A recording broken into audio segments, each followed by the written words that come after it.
Good morning friends.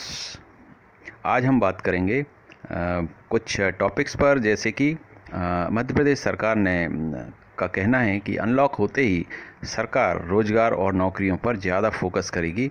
इसके अलावा कुछ और भी खबरें हैं, कुछ रिजल्ट्स आए हैं कुछ परीक्षाओं के, उसके बारे में मैं अपडेट दूंगा। तो आइए देखते हैं पहली खबर क्या है। पहली खबर है, जेईई मेंस के शेष 2 अटेम्प्ट होना तय, सितंबर अंत में ही हो पाएगा एडवांस्ड। कोरोना के कारण 3 जुलाई को नहीं होगी जेईई एडवांस्ड, तो 3 जुलाई को होने का था लेकिन अब नहीं होगी। क्या लिखा है, कोरोना के कारण जेईई एडवांस्ड 2021 स्थगित कर दी गई है। अब यह तय है कि मेंस के जो बचे हुए 2 सेशन होंगे, पहले उम्मीद थी कि एनटीए जून में मेंस का अटेम्प्ट करवाकर जुलाई में एडवांस्ड का आयोजन करेगा। अब आईआईटी खड़गपुर ने 3 जुलाई को होने वाले एडवांस्ड के एग्ज़ाम को स्थगित कर दिया है। तो अब क्या होगा कि मेंस के बचे 2 सेशन जुलाई और अगस्त में होंगे। इनके रिजल्ट के बाद एडवांस्ड के लिए रजिस्ट्रेशन विंडो ओपन होगी।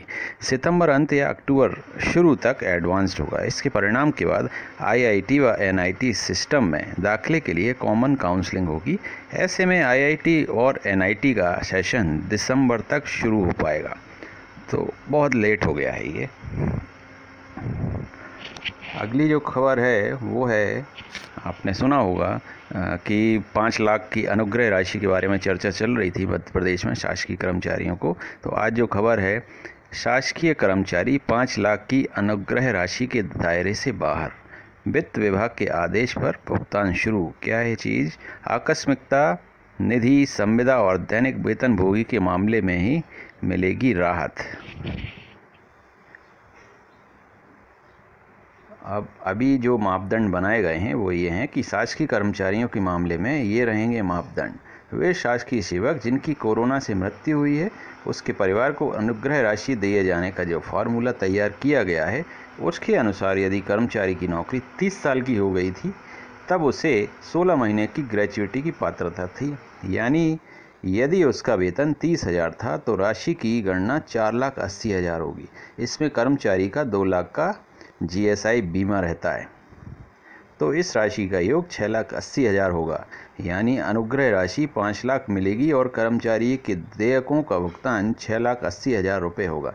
यानी कर्मचारियों को अनुग्रह राशि का फ़ायदा नहीं मिलेगा। तो यह है, आप इसको विस्तार से देख सकते हैं। आज के दैनिक भास्कर में ये खबर है, आप पेपर में देख सकते हैं। फिर जो नेक्स्ट खबर है वो है सिविल जज प्रीलिम्स एग्ज़ाम के रिजल्ट के बारे में, कि मध्य प्रदेश हाईकोर्ट ने सिविल जज वर्ग 2 की ऑनलाइन प्रारंभिक परीक्षा 2019 फेज 2 का रिजल्ट जारी कर दिया है। परीक्षा में शामिल हुए कैंडिडेट्स वेबसाइट mpHC.gov.in के जरिए अपना रिजल्ट चेक कर सकते हैं। और अगली खबर है कि आईआईटी कानपुर में 2 नए कोर्स शुरू। आईआईटी कानपुर काफ़ी रेप्यूटेड इंस्टीट्यूट है, तो यहाँ पर 2 नए कोर्स शुरू किए गए हैं। और वो 2 नए कोर्स क्या हैं, स्टैटिस्टिक और डेटा साइंस के 4 साल के बैचलर ऑफ साइंस और मास्टर ऑफ साइंस प्रोग्राम को लॉन्च किया है। कोर्स में स्टूडेंट्स का एडमिशन जेईई एडवांस के जरिए होगा। इंस्टीट्यूट के डायरेक्टर अभय करंदीकर ने कहा, स्टैटिस्टिक्स और डेटा विज्ञान में बीएस और एमएस प्रोग्राम में एडमिशन लेने वाले स्टूडेंट्स को स्ट्रक्चर्ड और अनस्ट्रक्चर्ड डेटा को मैनेज करना सीखेंगे। तो इसमें जो दिया है डेटा साइंस, तो अब आने वाला जो समय है डेटा साइंस का है, इसकी बहुत ज़्यादा डिमांड बढ़ने वाली है। तो बहुत ही अच्छा ये इनिशिएटिव है और कोर्स बहुत अच्छा है। फिर मध्य प्रदेश की खबर है कि 1 जून से एमपी अनलॉक, शर्तें लागू, आर्थिक गतिविधियां होंगी शुरू। शादी में वर वधू पक्ष से 10-10 लोगों की अनुमति। प्रदेश में धारा 144 लागू रहेगी। ये लागू रहना ज़रूरी है क्योंकि भीड़ इकट्ठी नहीं होने देना है। और ये वो इम्पोर्टेंट खबर है जो आपको मैं बता रहा था रोजगार के विषय से। सत्ता में आने के बाद से ही शिवराज सरकार ने 1 महीने में 1 लाख रोजगार का लक्ष्य रखा है। सरकारी नौकरियों पर जोर, और आत्मनिर्भर मध्य प्रदेश के साथ युवाओं के रोजगार पर फोकस किया जा रहा है।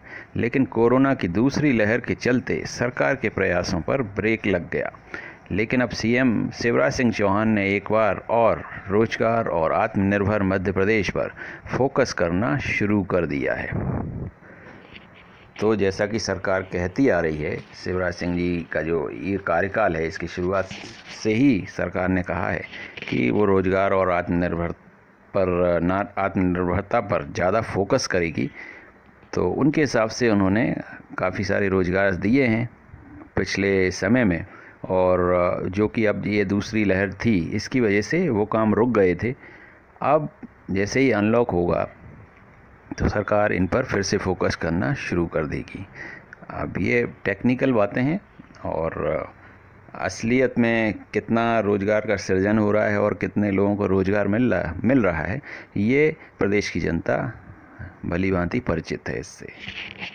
तो फ्रेंड्स, ये खबरें थीं आपके लिए, और हम जल्द मिलते हैं अगली कुछ अच्छी अपडेट्स के साथ। तब तक अपना ध्यान रखिए। Take care. Thank you so much.